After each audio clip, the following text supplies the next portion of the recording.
नमस्कार दोस्तों, मैं आपका दोस्त कबीर और लाया हूँ डर की सच्ची घटनाएं। आज की जो घटना हमें बताई है संतोष जी ने। संतोष जी जो कि कानपुर के रहने वाले हैं, बताते हैं कि वो अपने ही कानपुर देहात एरिए के एक गांव पड़ता है लझवा, वहाँ पर एक बारात में गए थे। बारात चूँकि रात का समय था, खाना इन्होंने खा लिया और ये सोचे कि चलो अब तो बरमाला हो गई है, घर चला जाए, और ये अकेली ही गाड़ी से चल दिए। जब गाड़ी से चल दिए तो कुछ दूर चलते चलते इनको आभास हुआ कि कुछ इनके साथ ये नहीं, इनके पीछे भी कोई बैठा है। लेकिन इन्होंने कहा कि नहीं, मैं तो अकेले हूँ, गाड़ी पे मेरे पीछे बैठेगा कौन। लेकिन गाड़ी पर एक अजीब सा वजन और मुझे एक अजीब सी ठंडक सी महसूस हो रही थी। फिर मैंने कहा आखिर इस गर्मी के सीजन मुझे ऐसी ठंड क्यों लग रही है। फिर मैंने नेगलेक्ट किया, मैंने कहा हो सकता है गाड़ी तेज़ चला रहा हूँ, मुझे ठंड लग रही होगी। लेकिन मुझे लगा कि कुछ बदबूदार चीज़ें मुझे सुनाई दे रही हैं। मालूम पड़ रहा है जैसे कहीं चिता जलती है, चिता जलने की जो बदबू आती है जिसमें लाती है, वैसा मुझे कुछ सुनाई दिया। और मैंने सोचा कि ऐसा हो क्या रहा है। फिर मैंने सोचा कि अगर एक बार मुझे पीछे, लेकिन मुझे आभास होने लगा। फिर धीरे धीरे मुझे ऐसा लगा कि मुझे कोई पीछे से पकड़ रहा है।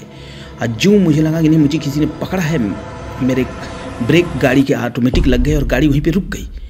मैंने गाड़ी रुकी, फिर मैंने देखा कि ऐसा हो क्या रहा है।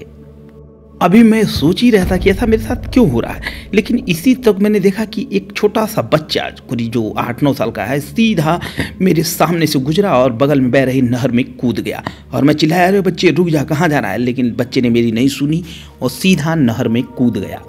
मैं बहुत आश्चर्य में पड़ गया कि इस वीरान जगह में दोनों ओर खेत है, नहर में बच्चा कूद गया, ऐसी क्या वजह होगी। और वो भी केवल 8-9 साल का बच्चा, ऐसी क्या वजह होगी। मेरी कुछ समझ में नहीं आया और मैंने अपनी गाड़ी स्टार्ट करी और आगे बढ़ दिया। मैं जो ही कुछ दूर पे आगे बढ़ा होऊंगा, मुश्किल से 500 मीटर, फिर मैंने देखा कि मेरे सामने से एक औरत तेजी से मेरी गाड़ी के सामने से तेजी से निकली और सीधा वो भी नहर में कूद गई। मैंने औरत को पीछे से देखा था। मुझे कुछ समझ में नहीं आया कि आखिर ये औरत भी नहर में कूद गई। अब मुझे समझ में धीरे धीरे आने लगा कि यहाँ पे कुछ तो गड़बड़ है। मैंने गाड़ी अपनी तेज करी और आगे चला गया। चलते चलते चलते चलते फिर मैंने देखा कि वही बच्चा और वही औरत दोनों मेरी गाड़ी के बराबर दौड़ रहे हैं। यकीन मानिए, जीवन में पहली बार मैंने ऐसा देखा था कि एक बच्चा जो पूरी तरह निर्वस्त्र था उस उजाली रात में, और वो औरत जिसने साड़ी तो जरूर पहनी थी लेकिन साड़ी भी काले कलर की थी, उसका मुंह नहीं दिख रहा था। बस ये आभास हो रहा था कि एक औरत और एक बच्चा। और जितनी तेज मेरी गाड़ी उस समय 70-80 की स्पीड थी, अंधेरे का समय था, उजाली रात थी, रोड खाली थी, मैं स्पीड तेज करते जा रहा था और उतनी ही स्पीड से वो माँ और बेटे मेरे बराबर पे दौड़ रहे थे। मेरी सांसें थम गई, मेरे हाथ, मेरी कुछ समझ में नहीं आ रहा था।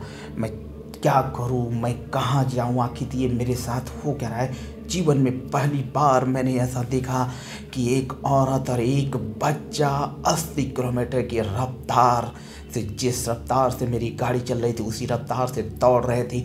लेकिन मुझे उनका मुंह नहीं दिखाई दे रहा था। मुझे केवल एक आभास हो रहा था कि एक छाया औरत की है और एक छाया बच्चे की है और दोनों काले से प्रतीत हो रहे थे। मुंह उनका दिखाई नहीं दे रहा था। बस इतना आभास हो रहा था कि मेरे साथ एक परछाई, एक छाया दौड़ रही है।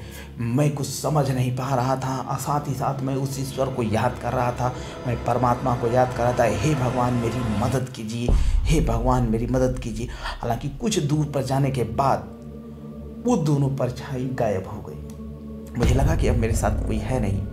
फिर मेरी प्राण में प्राण आया और मैं कुछ समझता, कुछ दूर और आगे गया तो फिर कुछ छोटी सी बाज़ार आ गई थी, लुम्पठा बाज़ार पे मैं थोड़ा सा, एक चाय की दुकान थी, वहाँ मैंने पानी वानी पिया। मैं काफ़ी थका मांदा था, मुँह धो रहा था, तो चाय वाले ने कहा कि अरे भैया 11:30 बजे और ठंड के समय आप मुंह धो रहे हैं, क्या हो गया, कुछ देख उख लिए हैं क्या? तो मैंने पूछा ऐसा क्यों कह रहे हैं कि कुछ देख उख लिए हैं? तो कह रहा है कि कुछ ऐसी घटनाएं आपके साथ हुई हैं तभी आप ऐसा पसीना पोंछ रहे हैं। तो मैंने बताया कि मैं गाड़ी चला रहा था और मेरे बराबर पे एक औरत और एक बच्चा दौड़ रहा था। तो उसने कहा कि चलिए ठीक है, किस्मत के आप धनी थे, नहीं तो आप भी उसी नहर में गिरकर मर गए होते। आप समझिए कि उस ईश्वर की शुक्रगुजार हैं कि आप सुरक्षित हैं। जाइए और अपने घर आराम से जाइए। रात के समय कभी भी बाहर मत निकला करिए। और आपने जो अपने शरीर पे जो सेंट मारे हुए हैं इन सब का प्रयोग मत करा करिए। चाय वाले की बातें सुनकर मुझे कुछ अच्छा सा महसूस हुआ। मैंने एक सिगरेट जलाई और पी और फिर आराम से अपने घर की ओर चल दिया। फिर उसके बाद मैंने जीवन में यही कान पकड़ा, मैंने यही कसम खाई कि अब रात के समय अगर गाड़ी से चलना है, सुनसान इलाके में चलना है, तो सेंट या फिर कोई महकने वाली चीज़ का प्रयोग नहीं करना है।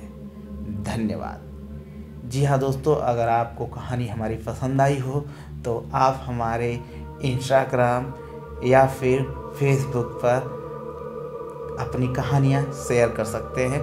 कमेंट में आपको कहानी अच्छी लगी हो तो कमेंट में ज़रूर लिखें। धन्यवाद। आपका दिन शुभ हो।